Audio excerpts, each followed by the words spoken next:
A Rádio Rio de Janeiro passa a apresentar o programa Café Literário. Produção e apresentação, Henrique Fernandes. Contam-me os refugiados sobreviventes que quando um barco é surpreendido por uma tempestade, é mais provável que ele afunde se os passageiros entrarem em pânico. Mas se uma só pessoa permanecer calma, lúcida e consciente, ela sozinha poderá ajudar os outros e todos sobreviverão ao perigo. Cada um de nós é essa pessoa. A Terra é como um pequeno barco em meio à perigosa tempestade. Por isso temos que ser nós mesmos o melhor que pudermos ser. Lembrem-se, uma pessoa é muito importante. Uma pessoa é muito. Amigo ouvinte, inicie o programa Café Literário pelas ondas fraternas da Rádio Rio de Janeiro. Eu sou Henrique Fernandes, produtor e apresentador. Começamos o programa lendo uma frase, um pensamento de Thich Nhat Hanh, vietnamita, poeta, mestre zen, ativista da paz, autor de 75 livros ou mais, e presidiu a delegação budista da paz em Paris durante a Guerra do Vietnã, tendo sido indicado por Martin Luther King Jr. para o Prêmio Nobel da Paz. Nhat Hanh faleceu em 2022 e foi essa grande pessoa que muito nos ensina pelos seus livros, mas mais do que isso, pelo seu modo de vida, pela sua serenidade, pela sua capacidade de compaixão, pelo exemplo que ele deixou para todos nós, no sentido de construirmos relações humanas mais saudáveis, mais compassivas e desenvolvermos, inclusive, uma reflexão crítica da sociedade e nos engajarmos em processos de mudança, de transformação e de crescimento coletivo. Porque, como ele deixa claro nos seus textos, nas suas reflexões, a felicidade não é uma questão pessoal. Afinal de contas, o mundo inteiro é território nosso. Todos estamos interligados, portanto precisamos de uma compreensão global e de ações locais específicas.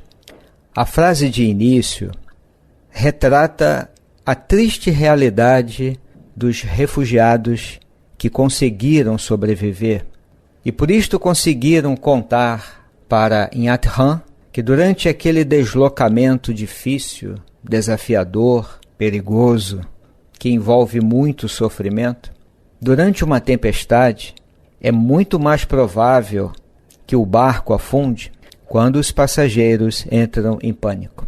E como é importante, nesse momento de tempestade, se uma única pessoa, pelo menos uma pessoa, conseguir manter a calma e ficar lúcida, consciente, ela sozinha poderá ajudar os outros. E a probabilidade de todos sobreviverem ao perigo é muito maior. Falando disto, Thich Nhat Hanh compara o nosso planeta a um pequeno barco em meio a uma tempestade perigosa. Então ele propõe: é por isto que temos que ser nós mesmos o melhor que pudermos ser, porque uma pessoa é muito importante, uma pessoa é muito. Amigo ouvinte, eu penso que estamos diante de um ensinamento valioso, singelo e profundo. Não é simples. Saber que você é uma pessoa muito importante e que você tem um papel determinante na reconstrução das relações humanas como um todo, isso muda uma forma de pensar.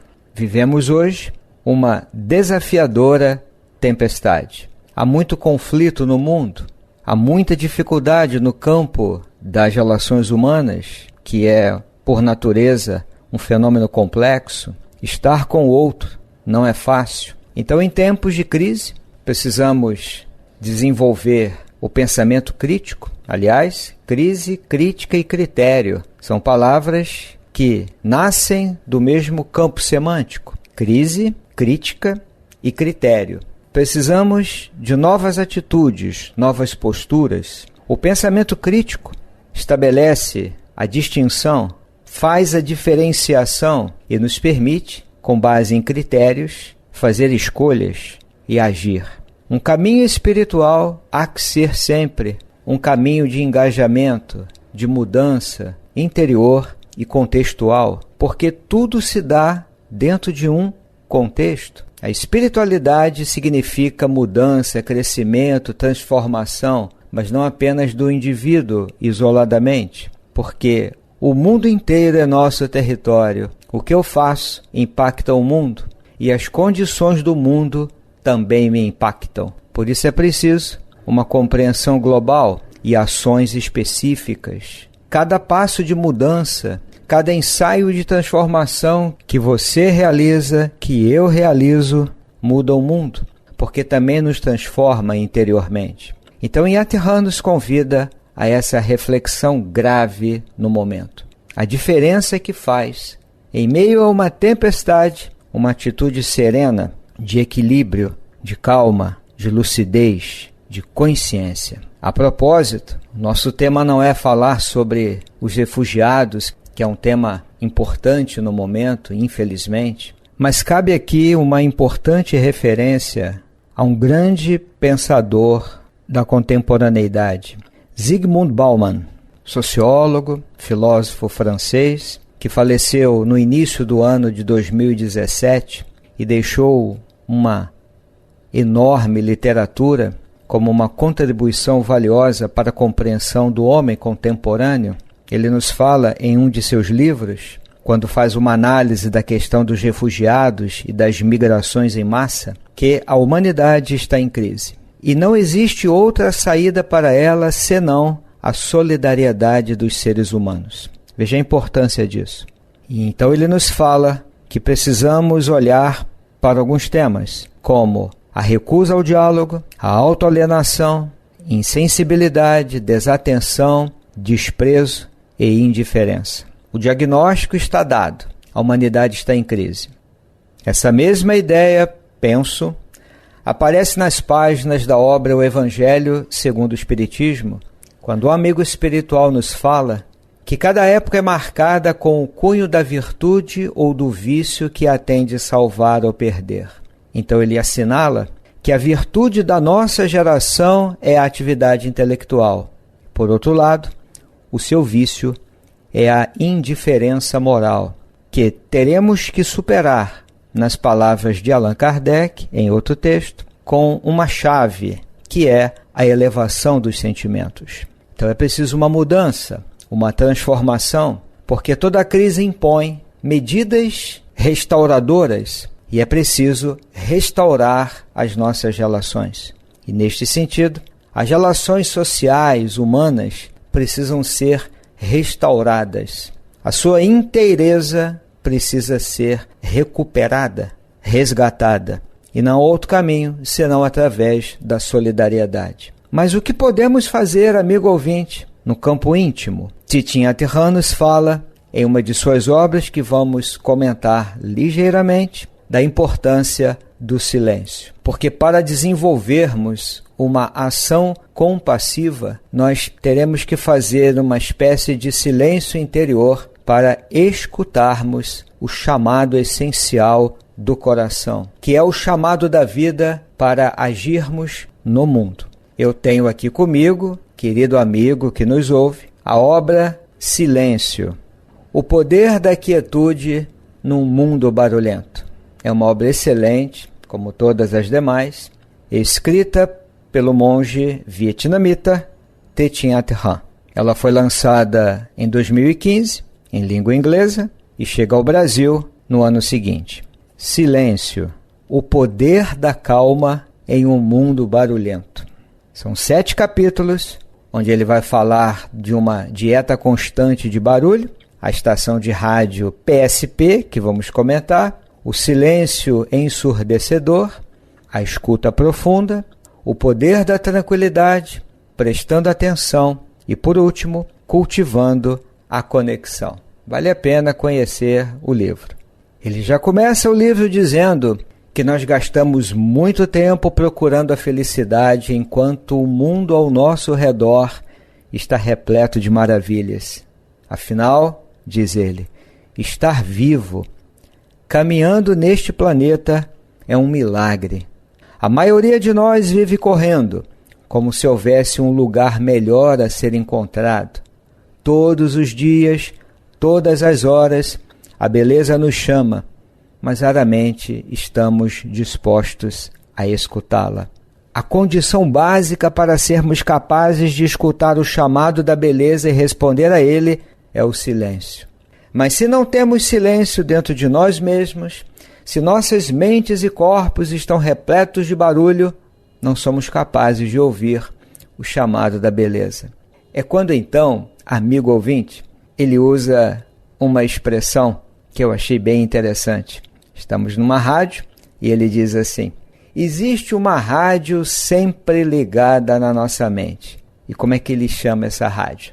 PSP, pensando sem parar. É isso mesmo. Estação PSP, aquela na qual geralmente estamos sintonizados todos os dias, além da Rádio Rio de Janeiro. Pensando sem parar, porque a nossa mente vive repleta de ruídos, como ele diz. Por isso, não somos capazes de ouvir o chamado da vida, o chamado do amor. Nosso coração nos chama, mas não o escutamos. Não temos tempo para escutá-lo. É por esta razão, obviamente, que ele, durante toda a sua vida, de mais de 90 anos, se dedicou à prática da atenção plena, escutando o chamado essencial da vida e do coração. O livro vai falar disso da primeira até a última página, amigo ouvinte. E ele então destaca em um capítulo específico que eu quero compartilhar com você o poder que tem o silêncio. A capacidade de permanecer consciente, lúcido e até concentrado em meio a uma tempestade. Inhati Han estava no ano de 1947, quando era estudante, no Instituto Budista do Templo de Bao Koc, que fica em Hue, na região central do Vietnã. Naquela época, o exército francês ocupava toda a região e montou uma base militar ali mesmo, em Hue. Foi uma fase de intensos conflitos entre os franceses e os vietnamitas. Inhati Han conta no texto, que é o capítulo 5, que eles costumavam viver entre os tiros dados por soldados franceses e vietnamitas. Certa manhã, saí de Bao Koc para fazer uma visita mensal ao meu templo de origem.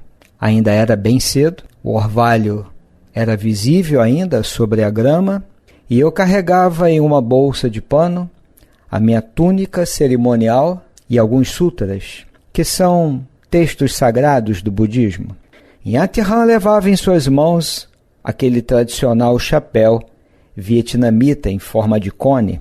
Estava bem, alegre, finalmente teria a oportunidade de rever o professor, os colegas de monastério e o antigo e venerado templo. Ao subir uma colina, Inhati Han ouve uma voz que o chama.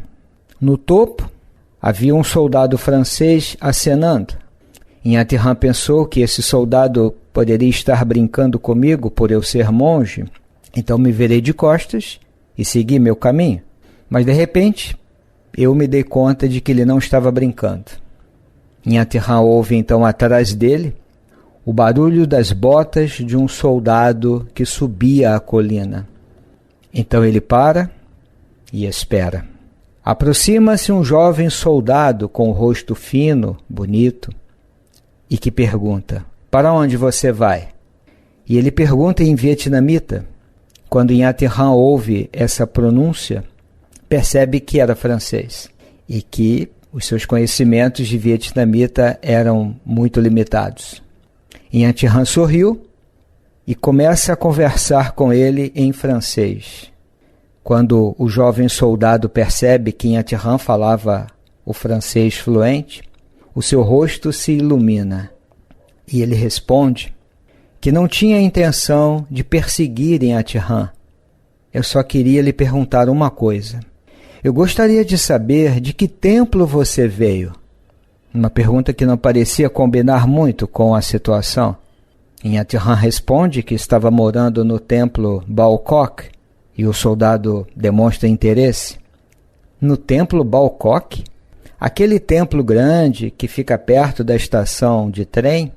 Inhatirã confirma com a cabeça e o soldado francês aponta para uma cabana na encosta da colina, provavelmente era sua guarita, e diz para Inhatirã: se não estiver muito ocupado, por favor, vamos até lá para conversarmos um pouco. Então nós nos sentamos próximo à cabana e ele me contou sobre a visita que tinha feito 10 dias antes com outros soldados ao templo Balcoque. Eles chegaram ao templo às 10 da noite em busca de membros da resistência vietnamita, que eram chamados Viet Minh. Pareciam estar se reunindo por lá. Nós estávamos determinados a encontrá-los. Carregávamos armas. A ordem era prender ou até matar, se necessário. Mas quando nós entramos no templo, nós ficamos maravilhados. Inhatirã pergunta: por quê? Eram muitos os Viet Minh? Não, não, exclama o soldado. Nós não teríamos ficado tão maravilhados se tivéssemos visto os Viet Minh. Teríamos os atacado, sem nos importarmos com quantos fossem. Inhatirã não entende a resposta e pergunta: mas o que os surpreendeu? Responde o soldado francês: foi algo totalmente inesperado. Até aquele momento, sempre que nós entrávamos em algum lugar, as pessoas saíam correndo, entravam em pânico. Inhatirã comenta: as pessoas vivem tão aterrorizadas que acabam saindo correndo por causa do medo. Diz o soldado: eu não tenho o hábito de aterrorizar ou ameaçar as pessoas, mas isso deve ocorrer porque essas pessoas foram feridas pelos que vieram antes de nós. Por isso elas têm tanto medo.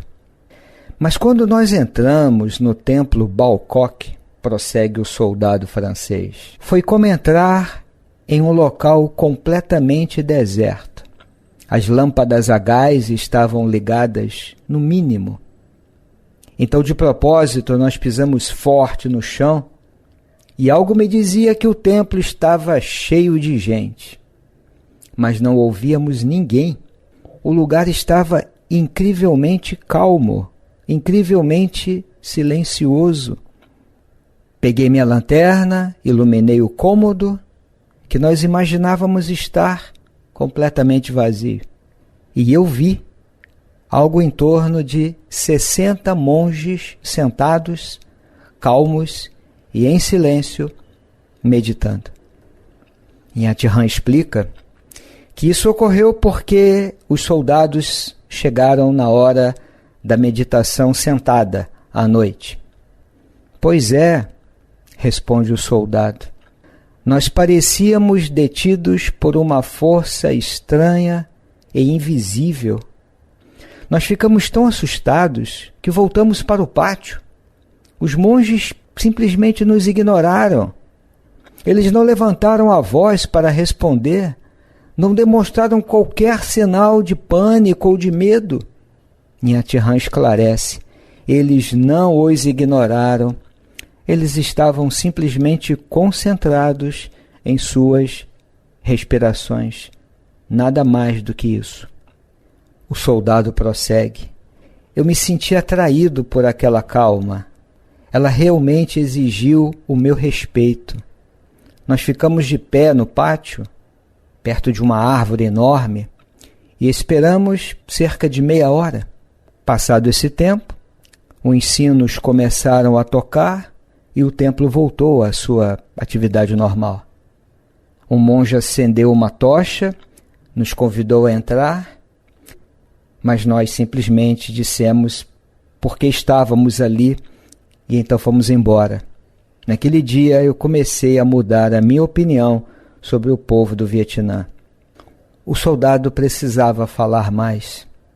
E ele diz: há muitos jovens entre nós.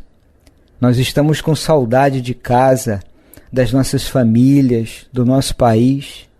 Nós fomos enviados aqui para matar os Viet Minh, mas não sabemos se os mataremos ou se seremos mortos por eles, e com isto nunca podermos retornar às nossas famílias. Mas ao ver que as pessoas por aqui trabalham duro para reconstruir suas vidas, eu me lembrei da vida dura dos meus familiares franceses.